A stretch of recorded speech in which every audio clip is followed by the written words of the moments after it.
आज हमारे साथ हम बात करते हैं भेंट मुलाकात में आए लोगों से और जानते हैं उनकी क्या है समस्या। क्या नाम है दीदी आप? कुसुम साहू है। आप क्या समस्या लेकर आए थे भेंट मुलाकात में मुख्यमंत्री जी के पास? मैं ITI प्रिंसिपल CGPSC में ITI प्रिंसिपल का एग्ज़ाम हुआ था, जिसमें 22 जून 2022 को हमारा रिज़ल्ट आ गया था और अभी तक 1 साल होने को आए हैं, हमें नियुक्ति नहीं मिल पाई है।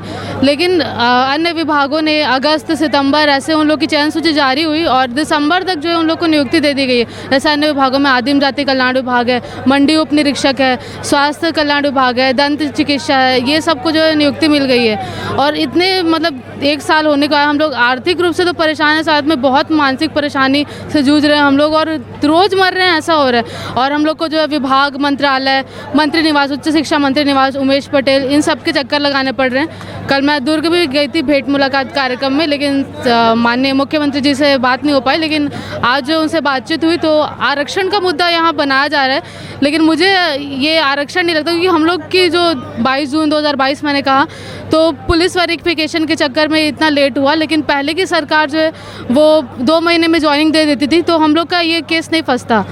तो हम लोग को ज्वाइनिंग मिलना चाहिए और पता नहीं ये कितना लंबा चलेगा, इसलिए मुझे आज यहाँ पे आना पड़ा। एक राजपत्रित अधिकारी, ना मेरे पास रोज़गार है और ना ही मैं बेरोज़गार हूँ, तो यहाँ बोल रहे हैं बेरोज़गारी भत्ते के बारे में बात हो रही है, तो मुझे समझ नहीं आता कि क्या मतलब अपने आप को क्या बोलूँ मैं।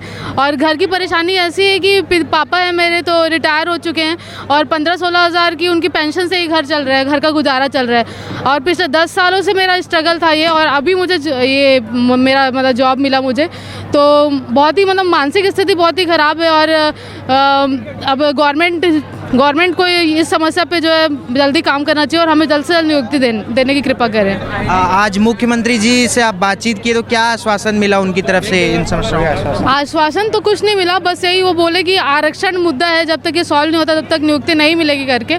तो एक तरफ से उनकी तरफ से कुछ नहीं किया जा रहा है, ये दिखाई दे रहा है। और कितने मतलब युवा हैं जिनकी मेरा तो हम लोग का सिलेक्शन लिस्ट जारी हो चुका है, तो हम लोग की नियुक्ति नहीं हो पाई। अन्य ऐसे एग्ज़ाम है जिसमें जो है मतलब रिज़ल्ट जारी नहीं हुआ है, तो बहुत सारे युवा हैं जो बेरोजगारी की बात करें, लेकिन जो रोजगार हुए हैं, जो इतने मेहनत कर रहे हैं, वो इसमें फंसे हुए हैं आरक्षण के चक्कर में। तो जल्द से जल्द इस पर काम होना चाहिए। अगर आरक्षण का मैटर है ठीक है, मानते हैं, लेकिन जो हमारा विभाग के बाद जो रिजल्ट आया है उनको क्यों पोस्टिंग दिया जा रहा है, हम लोग को क्यों नहीं दिया जा रहा, वही समझ नहीं आ रहा है। जैसे मैडम ने बताया 3-4 विभाग ऐसे हैं जिनका रिजल्ट हमारे बाद आया, उनको पोस्टिंग दिया लेकिन हमारे को नहीं दिया, तो उसके लिए हमको बोलते हैं आरक्षण का।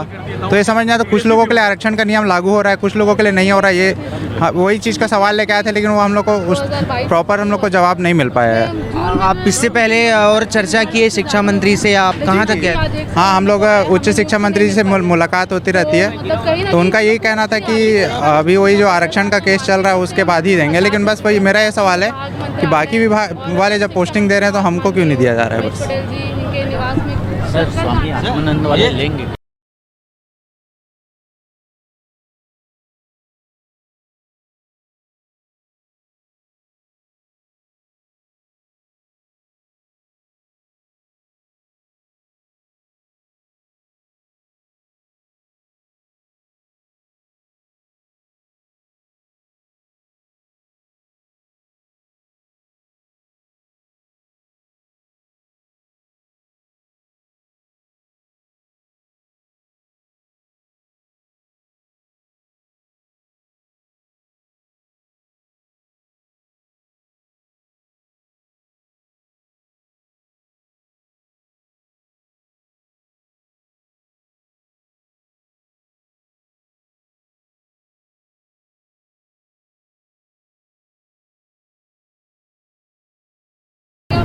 मेरा एक ये है कि मैं जॉब प्लेसमेंट में यहाँ पे काम कर रहा हूँ 20 साल से, विगत 20 वर्षों से। और यहाँ पे सारे ठेकेदार के माध्यम से हम लोग को पेमेंट दिया जाता है, जिसमें बहुत ही शोषण हो रहा है। हम लोग को रोजी बतौर दिया जाता है, 20 साल से काम कर रहे हैं। और सरकार ने कहा है कि नियमितीकरण के लिए बोला था, अभी तक हुआ नहीं है सर। तो एक विनती है CM साहब से कि इस बार नियमितीकरण की अपेक्षा है जो पूरी करे हमारी।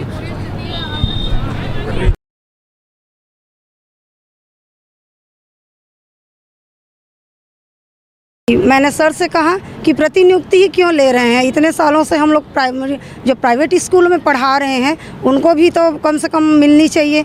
बीएड हम लोग हैं, बी लिव हैं, हमारे लिए कोई नियुक्ति नहीं है, प्रतिनियुक्ति को क्यों जोर दिया जा रहा है। मैं सर से यही कही हूँ कि हमारे लिए भी कुछ हो, अभी उम्र हमारी हुई नहीं है तो हमारे लिए भी कुछ सोचें और समाज में और भी जो हम लोग शिक्षिकाएँ हैं उनको भी मौका दें। धन्यवाद। सरकार अभी जो भूपेश बघेल है वो जो आश्वासन आपको दिया उससे संतुष्ट है कि नहीं? अभी तो उन्होंने मुझसे कुछ नहीं कहा, सिर्फ मुस्कुरा दिया, लेकिन मैंने यही बात रखी कि प्रतिनियुक्ति की जगह जो हम टीचर्स हैं इतने सालों से स्कूलों में पढ़ा रहे हैं उनको ही मौका दिया जाए। धन्यवाद।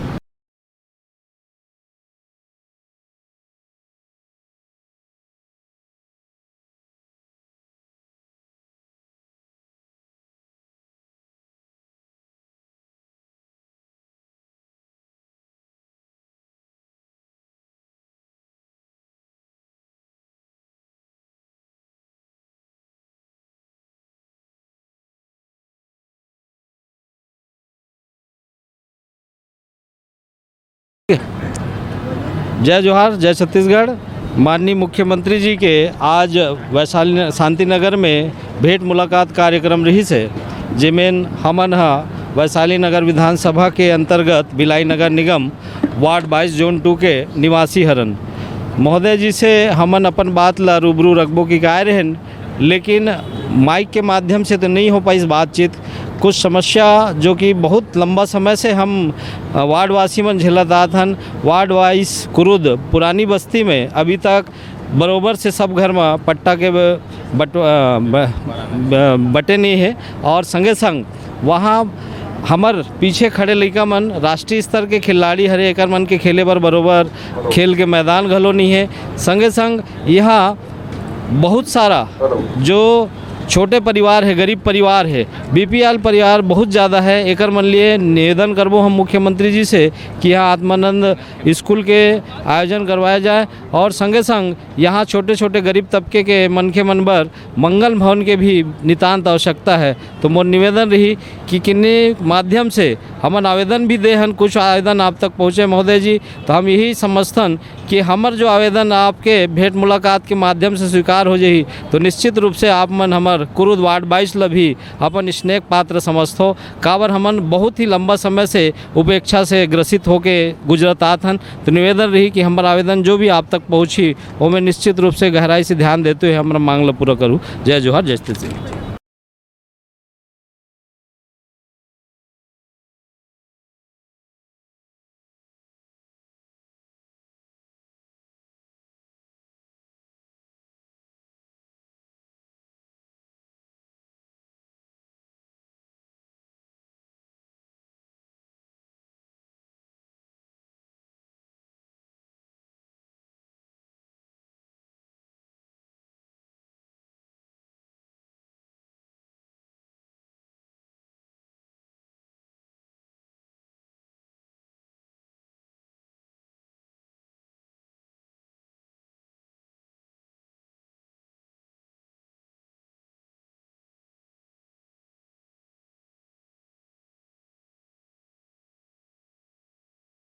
Good afternoon sir.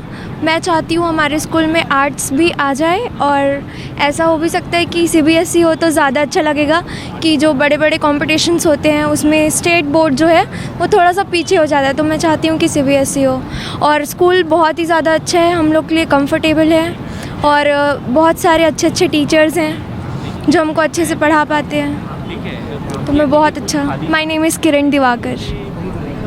नहीं सर, मेरे को इस स्कूल की फैसिलिटी मतलब प्राइवेट स्कूल से ज़्यादा बेटर है, और यहाँ से मतलब बाहर खिलाने ले जा भी सकते हैं, और प्राइवेट स्कूल से अच्छा बाकी फ्यूचर के लिए स्कूल की जो फैसिलिटी और जो टीचर की बेटर जो वो अच्छा है सर यहाँ का।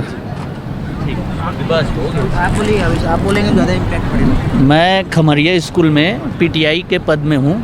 वहाँ ग्राउंड नहीं है, और जो ग्राउंड है उसमें हम लोग चाहते हैं कि वो अवेलेबल हो सामान, तो मैं बच्चों को और ज़्यादा अच्छा से अच्छा करवा सकूं, यही मेरा है बात। अभी आज बात हुई आपसे भेंट मुलाकात में हमारे बच्चियों से बात की है डायरेक्ट मुख्यमंत्री जी, और बहुत ही अच्छा रिस्पांस है। और स्कूल तो बहुत बढ़िया है, ये जो खोले हैं तो गरीब तबके से लेके सभी वर्ग को बहुत अच्छा फ़ायदा मिल रहा है। और आगे हमारा काम है अब रिजल्ट अच्छा देना, उसमें हम लोग फोकस करें। आवेदन दिया उस पे क्या बोले, प्रस्तावित हो जाएगा क्या? बोले हैं सर, लेकिन आपके माध्यम से और कहना चाह रहे हैं, जहाँ सेजस है वहाँ खेलों के अलग अलग इवेंट का अलग अलग सामान हो, जिससे बहुत अच्छा किया जा सके। ठीक, thank you.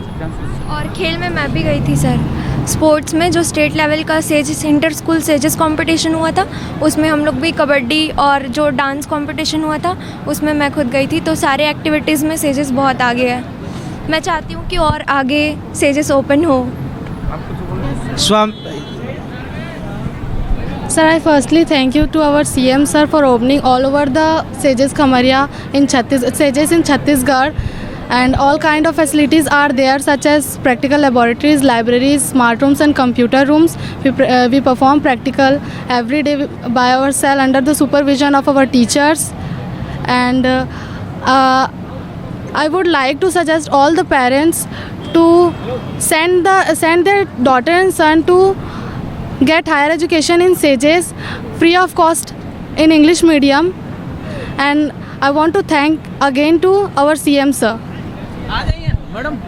Atmanand school CM Bhupesh Baghel की विकास की उपलब्धियों का एक बहुत बड़ा एक पैमाना कह सकते हैं या एक सीढ़ी है जो आत्मानंद स्कूल है। उसमें बहुत सारे बच्चे अंग्रेजी माध्यम में शिक्षा अध्ययन कर रहे हैं और ये बहुत एक विकास की ओर अग्रसर करने वाली है। इसी कड़ी में एक बच्ची जो आत्मानंद स्कूल से आई है और आज सीएम से उसने अंग्रेजी में बातचीत की। आइए जानते हैं उन्होंने क्या कहा।